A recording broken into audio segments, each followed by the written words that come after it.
Boy, over the years, we've had some great conversations with Buckeye Athletic Director Gene Smith. So let's bring him on one more time. Gene, how are you this morning? Good morning, Gene.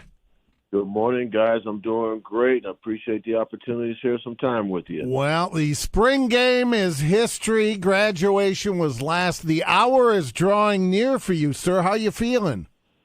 I'm feeling great. I'm looking towards the end, and I spent a little over 2 months with Ross Bork, our new athletic director, and it's gone exceptionally well, and I'm ready.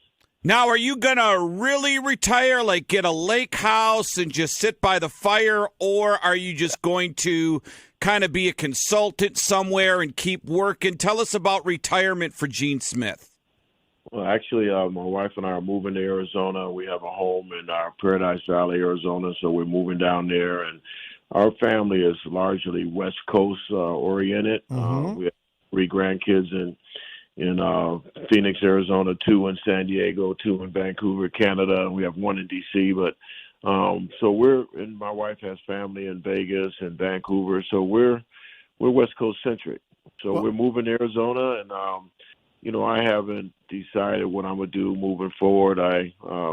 Considering some opportunities in the consulting space, and I'm on a couple boards, and I got a couple things that'll keep me mentally active, but I want to control my own time. That's the plan. Yeah, Paradise Valley, by the way, I lived in Phoenix. Very, very nice spot to pick, Gene.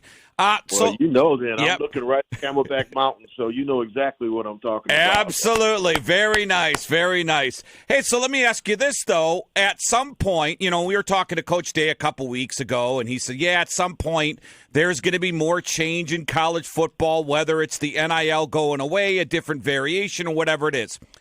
If someone contacted you, because you've been on different committees in college sports, if someone contacted you and said, Gene, we really got to figure out the future of college football. It's changing. We need to figure out the right way to do it for the next 20 years. Would you consider joining a committee to figure it out?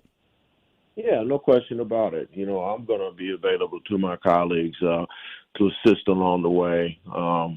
But if someone contacted me about a consulting arrangement or something of that nature, to try and help with dealing with the operations and mechanics of that transition, certainly I would be available. And Gene, you've really had quite a run here at The Ohio State University. Catch everybody up. How long have you been in that chair? 19 years. 19. Past April 15th, 19 years. And it's been a blessing and an honor. It's like any situation over that amount of time, you have some down spirals, but the ups have been significantly more, and it's just been enjoyable to serve Buckeye Nation, and of course, most importantly, our student athletes.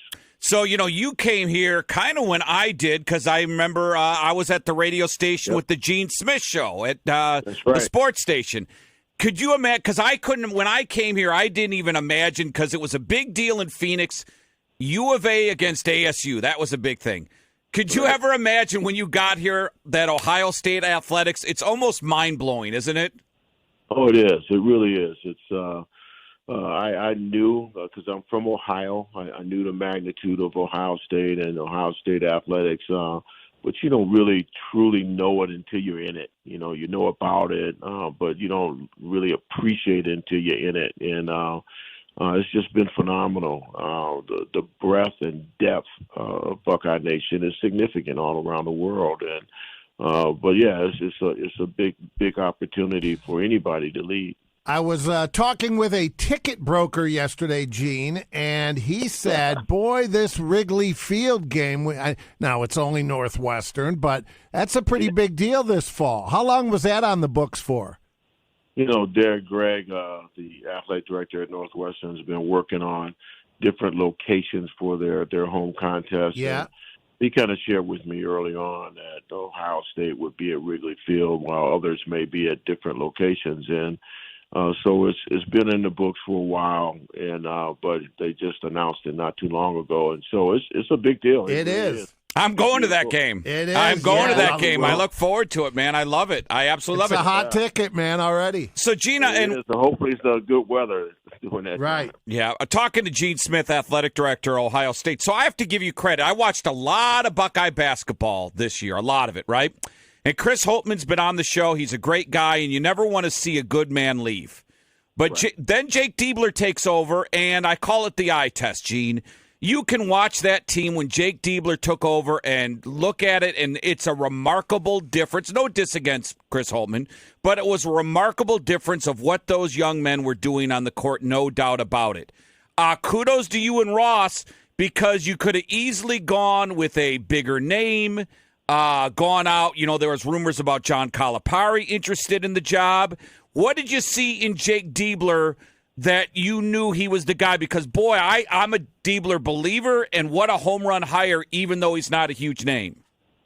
Yeah, you know, it's his familiarity, obviously, with the student athletes and familiarity with our program. And, you know, Chris, you know, we didn't need to blow up the program. We didn't need, that wasn't the scenario. It was more about injecting some energy and some passion, and Jake did that. But along the path of interviews, and we talked to a number of people with Ross's direction, you know, when you compare him against the others, he's a great recruiter.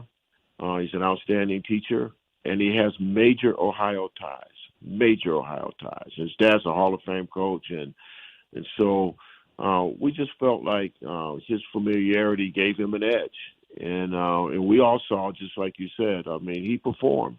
At the end of the day, we were performing at a higher level than we were. And they were winning games. I mean, anytime you beat a Purdue team like that, or you go on and you beat a Michigan State team on their court with a Hall of Fame coach, and then you have the run that they had. No, it was a beautiful thing. Hey, Gene, when you're athletic, because they say when you're president of the United States, it ages you, right? Does being a athletic director at Ohio State age you? Yeah, it does. But, you know, my mentors told me all along that, you know, if you can retire healthy, do that, because that allows you to be able to do something that you've always wanted to do. And I'm, you know, knock on wood, and thank God that I'm healthy, and so I'll be able to go out and spend time with my grandchildren the way I wanted to, spend time with my kids the way I wanted to. So I'm good. Play golf and chill. There you go. All right, so, Gene, can I give you advice now? You probably know this, but I'm going to give you advice about Phoenix, okay? Go ahead. TP Tap Room on Indian School. You familiar? I know exactly where it is. All right. Yeah. Great place, right? Oh, no question about it. And the original Raven to golf. Oh, I've never been there. That's interesting. Yeah, that's a good one. Yes, the original Raven. And if you could get on Greyhawk, the Gary McCord place, that's another. Yeah, it's a good one. Yeah, that's a great track. I've been there, and there's so many great golf courses in the Phoenix, Scottsdale area. I'm really looking forward to doing that. And there's another place, you guys probably have heard of it, Buckeye owned. It's called the Bottled Blonde. It's in Old Scottsdale. Yeah, that's a place where Buckeyes go and watch football games. So I'll be hanging out there a little bit. There you go. Beautiful. That is great. Hey, you're no stranger to great golf courses. Come on, Muirfield, the golf club, Scioto, Scarlet. I mean, you've had your share here as well. Yeah, Double Eagle, yeah. Yeah. Hey, Gina. I'm looking forward to it. On a happy note, when you look back, give us some highlights. When you think about your time here, what makes you smile? You know, it's so funny. People have asked me that, but obviously the wins and that our teams have had, you know, the football championship, the wrestling championship, the men's volleyball championship. There's been a number, the women's ice hockey championship and others.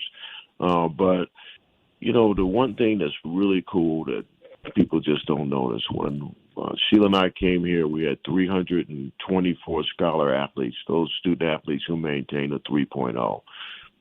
In April of this year, we celebrated 811. Awesome. And so we've changed the culture with our student athletes relative to how they compete in the classroom, and we also changed the culture on how they represent themselves, their families, and their institutions. And I mean, as you know, when I came here, there were so many student athletes who were getting in trouble. You know, you could wake up and read the old paper dispatch, and there'd be 5 guys on the front page. And that's changed, and so I'm really just proud. I'm really proud of our culture with our student athletes and our staff. So those things go unnoticed, but that's what I'm most proud of. Well, Gene, you've always been a class act. We appreciate it. Don't be a stranger. We got to still get you on, even though you're not at Ohio State. Oh, well, my number's not going to change. Rich has it, so, anytime you guys want me, I'm here. All right, thanks, God bless, Gene. sir. Take care. Thank you.